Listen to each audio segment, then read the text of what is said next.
ಆದ್ಮೇಲೆ ರೋಣಾಪುರದ ರಾಮಣ್ಣ ಮತ್ತೆ ಫೀಲ್ಡ್ಗೆ ಎಂಟ್ರಿ ಆಗೋರೆ. ನಮ್ಮ ಶಿವಣ್ಣನ ಸಿನಿಮಾ ಬಂದೈತೆ, 6 ಗಂಟೆಗೆ ರಿಲೀಸ್ ಆದ್ರೂ ಈ ಲೆವೆಲ್ ಕ್ರೇಜು ನೋಡಿ ಬ್ರೋ, ಅದೇ ಖುಷಿ ಆಗುತ್ತೆ. ಇವಾಗ ನೀವು ಈ ಸಿನಿಮಾದ ಸ್ಪೆಷಾಲಿಟಿ ಏನು ಅಂದರೆ ನಮ್ಮ ಶಿವಣ್ಣನ ಪಂಚೆ, ಗ್ಯಾಂಗ್ಸ್ಟರ್ ಅಂತ ತೋರಿಸ್ಕೊಳ್ಳೋಕ್ಕೆ ಗನ್ ಬೇಕಾಗಿಲ್ಲ, ಶಿವಣ್ಣ ಪಂಚೆ ಲಾಂಗು ಸಾಕು. ಯಾವಾಗ ಮಚ್ಚಿಡ್ಕೊಂಡು ಥಿಯೇಟ್ರಿಗೆ ಎಂಟ್ರಿ ಕೊಡ್ತಾರೋ ಸ್ಕ್ರೀನ್ ಅರ್ಧೋಯ್ತು ಅನ್ಕೊಂಬಿಡಿ.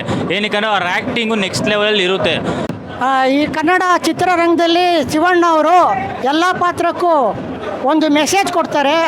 ಅದನ್ನು ಎಲ್ಲ ಯುವಕರು ಯುವತಿಯರು ಎಲ್ಲ ಕಾಪಾಡಬೇಕು. ಚಿತ್ರರಂಗದ ಎಲ್ಲ ಕಲಾವಿದ್ರಿಗೂ ಇದೇ ಪ್ರೋತ್ಸಾಹ ಬರಬೇಕು. ಕನ್ನಡ ದೊಡ್ಡ ಮನೆಗೆ ಒಳ್ಳೆ ಗೌರವ ಮರ್ಯಾದೆ ತರೋವಂಥದ್ದು ಮಾಡಬೇಕು ಯುವಕರು. ಇದು ಯಾವಾಗಿದೆ, ತುಂಬ ಚೆನ್ನಾಗಿದೆ ಇದು ಕತೆ. 60 ವರ್ಷ 61 ವರ್ಷ ಆದ್ರೂ ಇವತ್ತವರೆಗೂ ಒಂದು 25 ವರ್ಷ 30 ವರ್ಷ ಹುಡುಗನ ಥರ ಇದ್ದಾರೆ. ಫಿಲಿಮ್ ಸೂಪರ್ ಆಗಿದೆ. ಬಾಸ್ ಎಂಟ್ರಿ ನೋಡಿದ್ರೆ ಸಖತ್ತಾಗಿದೆ. ಯಾವತ್ತಾದ್ರೂ ಶಿವಣ್ಣನ 100% ನೋಡಿದ್ದೀನಿ. ಅದೇನೋ ಕೋಪ ಚಿಕ್ಕ ಸಣ್ಣ ವಿಷಯ ಕೋಪ ಅಷ್ಟೇ, ಬಟ್ ಅದು ಕಣ್ಣಲ್ಲಿ ಕಾಣಿಸುತ್ತಲ್ಲ, ಅದನ್ನ ಈ ಕ್ಯಾರೆಕ್ಟರ್ ಕರೆಕ್ಟಾಗಿ ಆದರೆ ನಿಜವಾಗ್ಲೂ ಏನು ಹೆಂಗಿದ್ದಾರೆ ನಮ್ಮ ದೊಡ್ಡಪ್ಪ, ಆ ಕ್ಯಾರೆಕ್ಟರ್ನ ಇವರು ಏನ್ ಹೇಳ್ತೀರಾ ಶಿವಣ್ಣ ಈ ಏಜ್ ಅಲ್ಲಿ ಎಲ್ಲ ಆಡಿಯನ್ಸ್ ಅಭಿಮಾನಿಗಳು? ಯಾಕಂದ್ರೆ ಇಂಟರ್ವಲ್ ಸೀನಲ್ಲಿ ನೀವು ಹೇಳ್ದಂಗೆ ಅದ್ರ ನೆಕ್ಸ್ಟ್ ಲೆವೆಲ್ ಇತ್ತು.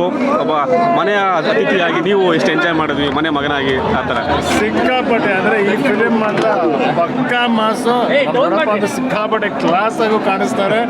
ಆ್ಯಂಡ್ ಫಿಲಿಮ್ ನೋಡ್ತಾ ನೋಡ್ತಾ ಕ್ಲೈಮ್ಯಾಕ್ಸ್ ಆಗಿ ಹೆಂಗೆ ತೊಗೊಂಡೋಗಿದ್ದಾರೆ ಅಂದರೆ ಒಂಥರ ಕೂರಕ್ಕಾಗಲ್ಲ. ಇಂಟರ್ವೆಲ್ ಬ್ಲಾಕ್ ಆದಮೇಲೆ ಅಂತೂ ಸಿನಿಮಾ ಪ್ರತಿ ಸೀನಲ್ಲೂ ನಮ್ಗೆ ಯಾವ ಥರ ಎನರ್ಜಿ ಬರುತ್ತೆ ಅಂದರೆ ಸಿಕ್ಕಾಪಟ್ಟೆ. ಆ್ಯಂಡ್ ಅವ್ರು ನೋಡೋಕ್ಕೆ ಅವ್ರ ಕಣ್ಣು, ಅವ್ರ ಲುಕ್ಕು, ಅವ್ರ ನಡೆಯೋ ಸ್ಟೈಲು, ಅವ್ರು ಮಾತಾಡೋ ಸ್ಟೈಲು ಆ್ಯಂಡ್ ನರ್ತನ ತುಂಬ ಚೆನ್ನಾಗಿ ತೋರಿಸಿದ್ದಾರೆ. ಆ್ಯಂಡ್ ಮ್ಯೂಸಿಕ್ ಸಿಕ್ಕಾಪಟ್ಟೆ ಚೆನ್ನಾಗಿದೆ, ವೆರಿ ನೈಸ್. ನನಗೆ ಸಿಕ್ಕಾಪಟ್ಟೆ ಇಷ್ಟ. ಅಂದರೆ ಈ ಇಡೀ ಸಿನಿಮಾದಲ್ಲಿ ಶಿವಣ್ಣ ಸೈಲೆಂಟಲ್ಲೇ ಒಂದು ಆ್ಯಕ್ಟಿಂಗು, ವಿನಯ್ ಸರ್ ಹೇಳ್ತಾ ಇದ್ರು, ಆ ಕಣ್ಣು ಉಬ್ಬು ತೋರಿಸಿರೋದಾಗಿರ್ಬೋದು, ವಾಕಿಂಗ್ ಸ್ಟೈಲು ಎಲ್ಲ ತುಂಬ ಪ್ಲಸ್ ಪಾಯಿಂಟ್ ಆಗಿದೆ ನಿಜವಾಗ್ಲು. ಆ್ಯಂಡ್ ಅದನ್ನ ಡೈರೆಕ್ಟರ್ ತುಂಬ ಚೆನ್ನಾಗಿ ತೋರಿಸಿದ್ದಾರೆ. ಲೈಕ್ ಒಂದೊಂದು ಸೀನಲ್ಲೂ ಲೈಕ್ ಅವ್ರು ಅಂದರೆ ಅವ್ರು ಬರೋ ಶಾರ್ಟ್ ಎಲ್ಲ ಸಿನಿಮಾದಲ್ಲಿ ಮಾತ್ರ ಸಕ್ಕತ್ತಾಗಿದೆ. ಸರ್ ನೀವು ಕಲ್ತಿದ್ದೇನೆ ಶಿವಣ್ಣನ ಈ ಸಿನಿಮಾಯಿಂದ, ನೀವೇನೇನು ಮಾಡಬೇಕು ಅಂತ ಅನಿಸುತ್ತೆ ಸಿನಿಮಾದಲ್ಲಿ?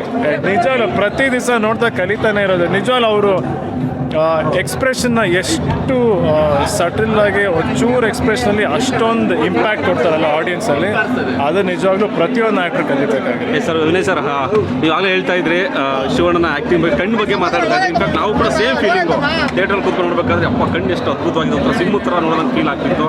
ಶಿವಣ್ಣನ ಆ್ಯಕ್ಟಿಂಗ್ ಬಗ್ಗೆ, ಶಿವಣ್ಣನ ಸಿನಿಮಾ ನೋಡಿದ್ರೆ ನಿಮ್ಗೆ ಎಷ್ಟು ಖುಷಿ ಆಯಿತು? ನಾನು ಮಾತಾಡೋಕ್ಕಲ್ಲ, ಎಲ್ಲರೂ ಇಷ್ಟ ಆಯಿತು, ತುಂಬ ಚೆನ್ನಾಗಿ. ಈಗೇನು ಇಂಟರ್ವೆಲ್ ಬ್ಲಾಕ್ ಅಂತ ಏನು ಹೇಳ್ತೀವಿ ಅದು ಬಂದು ಈ ಸಿನಿಮಾದಲ್ಲಿ ಒಂದು ಸ್ಟಾರ್ಟ್ ಥರ, ಅಲ್ಲಿಂದ ಸಿನಿಮಾ ಎಲಿವೇಟ್ ಆಗ್ತಾನೆ ಹೋಗುತ್ತೆ ಕ್ಲೈಮ್ಯಾಕ್ಸ್. ತುಂಬ ಎಂಟರ್ಟೈನಿಂಗ್ ಆಗಿದೆ. ಜನ ಅಂತೂ ತುಂಬಾ ಏನಂತಾರೆ, ತುಂಬ ಎಂಜಾಯ್ ಮಾಡಿ ಇಡೀ ಸಿನಿಮಾ ನೋಡ್ತಾರೆ.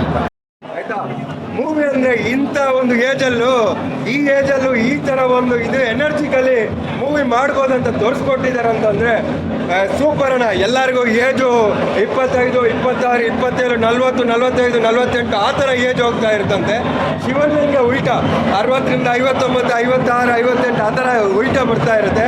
ಶಿವಣ್ಣ ಅಂಥ ಒಂದು ಏಜಲ್ಲೂ ಈ ಎನರ್ಜಿಟಿಕ್ ಆಗಿ ಮೂವಿ ಮಾಡೋಕ್ಕೆ ಸಾಧ್ಯ ಅಂತ ತೋರಿಸ್ಕೊಟ್ಟಿರೋರು ಅವರು. ಎಲ್ಲರೂ ಡೈಲಾಗ್ ಹೇಳ್ಬೇಕು, ಇವ್ರು ಬರೀ ಕಣ್ಣು ತೋರಿಸಿದ್ರೆ ಸಾಕು, ಅಲ್ಲಿ ಬೆಂಕಿ ಬಂದ್ಬಿಡುತ್ತೆ. ಆ ಕಣ್ಣಲ್ಲಿ ಆ ಪವರ್ ತೋರಿಸ್ತಾ ಇದ್ದಾರೆ ಅಂದರೆ ಅದು ಶಿವಣ್ಣನ ತಾಕತ್ತು. ಇನ್ನು ಸ್ಟೋರಿ ಬಗ್ಗೆ ಹೇಳ್ಬೇಕಂದ್ರೆ ಶಿವಣ್ಣನಿಗೆ ನಾ ಇದರ ಮೂಲಕ ಒಂದು ರಿಕ್ವೆಸ್ಟ್ ಮಾಡ್ತಾ ಇದ್ದೀನಿ, ಅಣ್ಣ ಈ ಥರದ ಒಂದು ವರ್ಷಕ್ಕೆ 2 ಸಿನಿಮಾ ಕೊಡಿಯೋಣ ಸಾಕು, ನಾವು ಖುಷಿಯಾಗಿ ನಿಮ್ಮನ್ನು ನಾವು ಬೇರೆ ಏನೋ ಮಾಡ್ಕೋತೀವಣ್ಣ. 10 ನೀನು ಎಲ್ಲರಿಗೂ ಎಲ್ಪ್ ಮಾಡೋಕ್ಕೆ ಹೋಗಿ 10 ಸಿನಿಮಾ ತರೋದಕ್ಕಿಂತ ಈ ಥರದ್ದು 2 ಸಿನಿಮಾ ಕೊಡಿಯೋಣ. ತುಂಬ